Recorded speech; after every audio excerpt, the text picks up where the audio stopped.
Semua. Di video kali ini saya akan berbagi menghitung downside deviation. Jadi selama ini kita kenal ada namanya standar deviasi, tapi ada juga penelitian yang mengatakan mungkin lebih baik menggunakan downside deviasi. Kenapa? Karena standar deviasi itu kan penyimpangan dari rata-rata.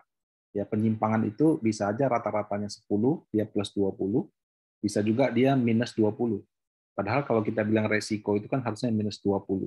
Nah, downside deviation itu adalah suatu metode untuk menangkap standar deviasi tapi dari yang minus-minus saja seperti itu. Dalam konteks penelitian itu juga dipakai di rumus Sortino ratio. Jadi kalau Sharpe ratio dia menghitung menggunakan standar deviasi, kalau Sortino ratio dia menggunakan downside deviation. Nah, kali ini kita akan lebih fokus pada menghitung downside deviation. Untuk yang saya gunakan sebagai perbandingan, itu ada saham Bank BCA dan Tebik. Kenapa saya pilih ini? Ya kebetulan saja untuk periode 2016-2021, saham Bank BCA yang warna biru naik 109%, sementara saham Tebik naik 145%. Jadi lebih tinggi kenaikan Tebik. Tapi kalau kita lihat pergerakannya ya, BCA ini naik, sempat stagnan, dan kemudian belakangan naik lagi. Kalau Tebik ini turun, tiba-tiba naik tinggi. Nah, apakah pergerakan seperti ini bisa terlihat dari standar deviasi ataupun downside deviation? Excel-nya sudah saya siapkan. Silakan klik link yang sudah saya sediakan di caption-nya YouTube. Seperti ini. Ya, saya pindahkan dulu. Nah, ini sudah agak saya rapi-rapikan ya, Bapak Ibu. Jadi saya membuat ada Bank BCA harga bulanannya. Ya, ini sampai 27. Mohon maaf, waktu saya download data di tanggal 27. Tapi kalau Anda punya akhir bulan lebih bagus lagi. Kemudian Tebik dan risk free. Ini juga ada data yang saya rapi-rapikan dan saya nggak akan menjelaskan lebih lanjut lagi. Jadi kalau mau tahu tentang risk free bisa lihat video saya yang tentang risk free.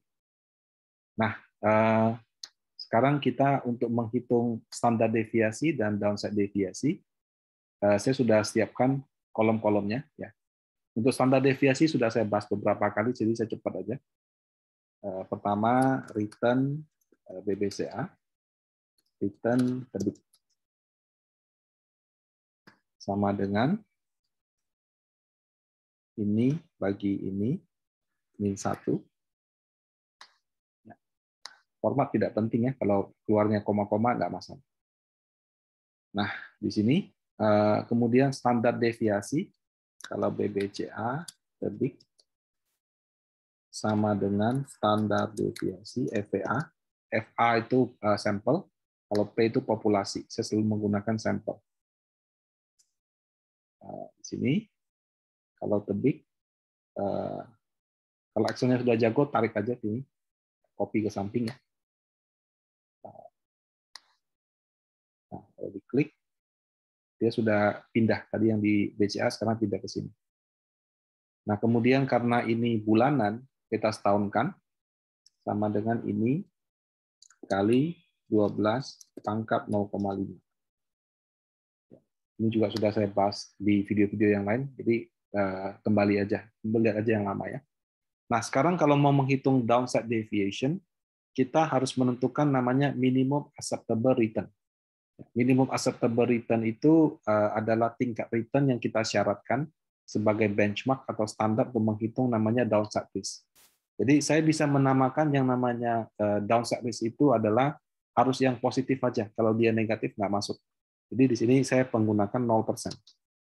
0% artinya saya hanya menghitung standar deviasi kalau return-nya di bawah 0%. Oke. Jadi di sini adalah return BBCA versus MAR. Di mana kalau dia lebih kecil, maka kalau dia lebih kecil, berarti return BBCA kurangi MAR. Jadi cara baca itu kurang lebih seperti ini. If ini lebih kecil daripada MAR, ya, minimum acceptable return, jadi yang di bawah 0%. Kemudian karena saya harus copy ke bawah, saya F4, komen T ya, koma, maka ini kurang MAR. Komen F4 lagi. Kalau dia tidak, maka 0. Ya, jadi kalau dia minus atau lebih kecil daripada 0%, maka dia akan tampil ini kurangi 0%. Tapi kalau dia lebih besar, ya contoh ini 8, ini, maka dia 0%. Ya.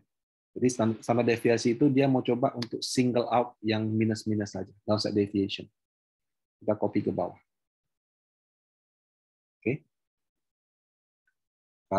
Ini kalau apa di dalam istilah statistik mungkin namanya SE, error gitu ya. Nah, kemudian error ini kita kuadratkan. Ya. Jadi ini kalau bahasa statistiknya, mohon koreksi kalau saya salah, harusnya namanya error. Ini square error. Artinya errornya dikuadratkan. Square error BBCA. Sama dengan ini pangkat 2. Square error. Nah, kita lakukan yang sama untuk tebik, gitu ya. Cuma saya ganti tebik aja. Ya ini sebenarnya hanya teks saja. Jadi kalau teman-teman mau bagus ya diperbaiki. Ini square error daripada tebik.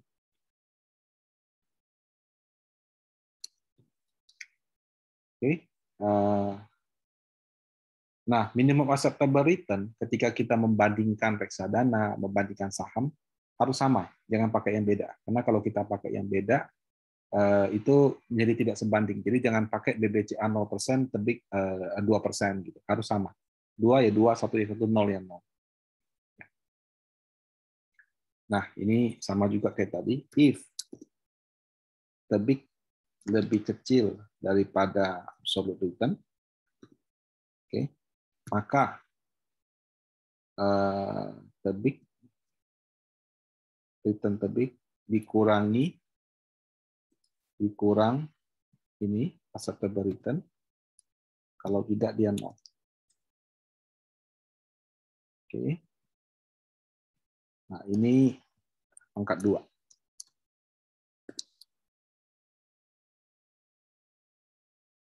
Oke. Jadi yang pas return-nya lebih besar daripada 0, ya dia keluarnya 0. Gitu ya.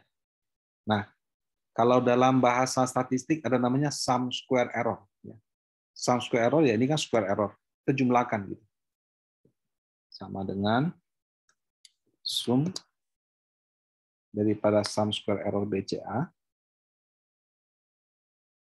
ke bawah terus. Kenapa nih? Oke, ini. Nah, di sum square. Nah, kalau ini juga sama, dijumlahkan. Namanya sum square error, ya. SSE gitu. Ini saya pindah ke samping. Nah kemudian SSE bagi N-1. Jadi sama kayak hitung standar deviasi. Square error-nya kemudian dibagi N-1. Kenapa N-1? Karena ini menggunakan sampel. Kalau Bapak Ibu baca buku atau lihat itu kadang-kadang dia pakai N. Saya sih prefernya N-1. Berapa N-nya? Ya kita hitung aja. Sama dengan count. Ini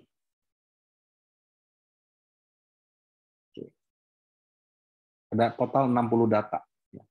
60 data berarti kalau N-1 sama dengan ini N-1 59. Nah, berarti sama dengan ini bagi 59 sama dengan ini bagi 59. Nah, downside deviation adalah square root daripada SSE bagi N-1. Jadi sama dengan ini pangkat 0,5. Ya. atau pangkat 1/2. Nah, ini dapat 3,28% bulanan ya. Nah, kalau ini 6,48. Nah, kalau mau disetahunkan sama rumusnya, kali 12, kenapa 12? Karena datanya bulanan, pangkat 0,5.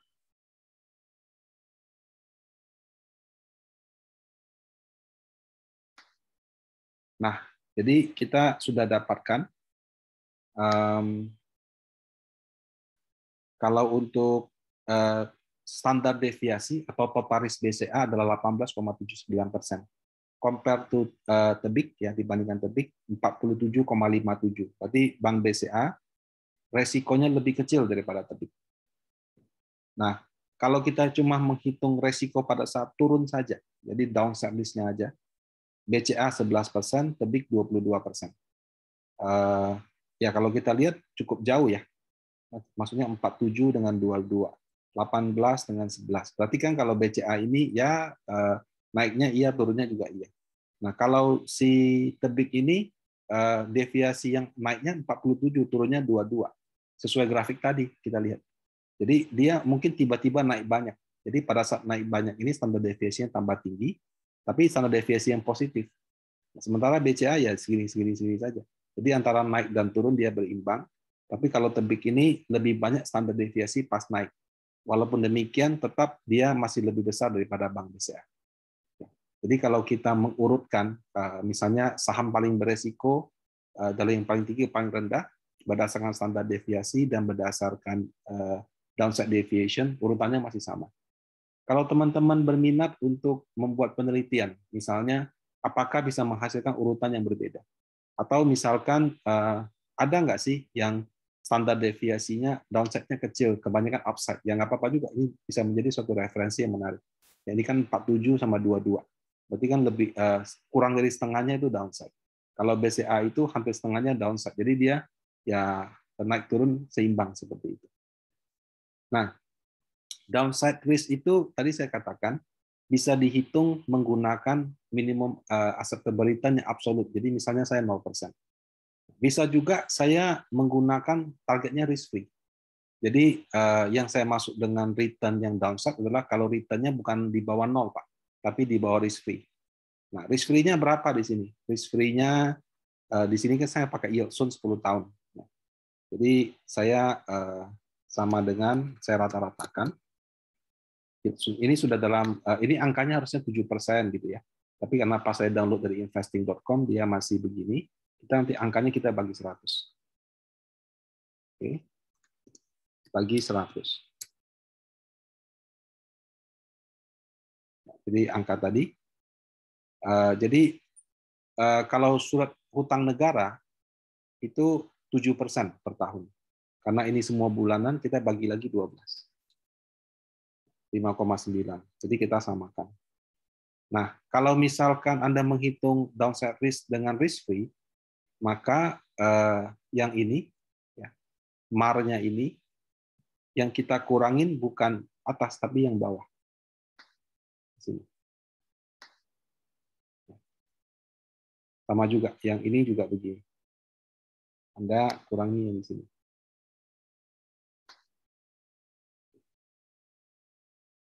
Jadi ini lagi rumusnya ya. Jadi tebik lebih kecil daripada MAR. MAR-nya bukan yang menolak tapi 0,59. Nah, baru return tebik dikurangi MAR. Ya. Nah, di sini. Baru Anda copy ke bawah. Nah, ini juga sama, copy ke bawah. Nah, konsekuensinya ya, kalau misalnya ada saham dia return-nya positif, tapi di bawah 0,59%. Nah, contoh kayak tebik ini pernah nggak ya? Nah, ini misalnya 0,54 ya. Return-nya positif, tapi dia lebih kecil daripada risk free. Jadi masih kehitung dia punya downside risk. Jadi dihitung. Nah, itu akan menyebabkan angkanya jadi agak berbeda, tapi urutannya tetap sama. Oke. Nah, bisa juga alternatif ketiga, saya punya target return. Jadi saham yang downside risk-nya adalah saham yang return-nya misalnya tidak bisa lebih tinggi daripada 1% per bulan. Ya, boleh-boleh aja. Di sini 1%. Sekali lagi harus sama ya, ketika kita membandingkan atau mengukur, mengevaluasi kinerja reksadana, kinerja saham, standarnya masih sama, jadi jangan beda. Ya kalau begitu berarti ininya Anda nggak pakai yang ini, pakai yang 1%. Seperti itu. Nah, copy ke bawah. Nah, ini juga sama, yang BCA juga copy ke bawah.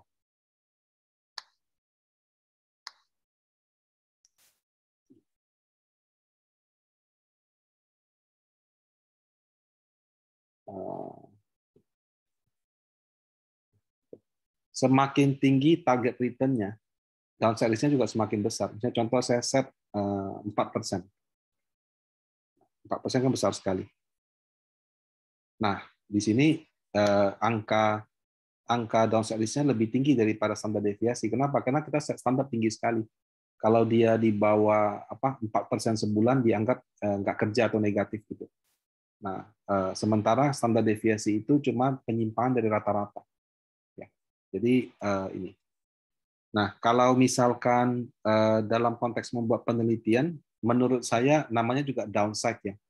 Harusnya 0% itu cukup fair. Kenapa? Karena kita cuma menghitung resiko waktu dia turun, bukan resiko dia naik. Jadi 0% itu oke. Kalau kita sudah men-set risk free, definisi risk free bisa beda antara saya dengan Anda. Anda men-set target return, ya juga sama. Kamu mau target return 1%, saya 0,8 sudah bahagia. Begitu. Dan ini datanya kan bulanan. Kalau ini datanya harian, berarti harus bikin jadi harian. Bacanya juga susah. Jadi menurut saya 0% itu paling ideal. Nah, setelah menghitung, jangan lupa disetahunkan. Nah, kurang lebih seperti ini video untuk menghitung downside deviation. Silakan latihan sendiri. Semoga bermanfaat. Sampai jumpa lagi di video-video saya yang berikutnya. Terima kasih semuanya. Semoga dalam kondisi sehat selalu.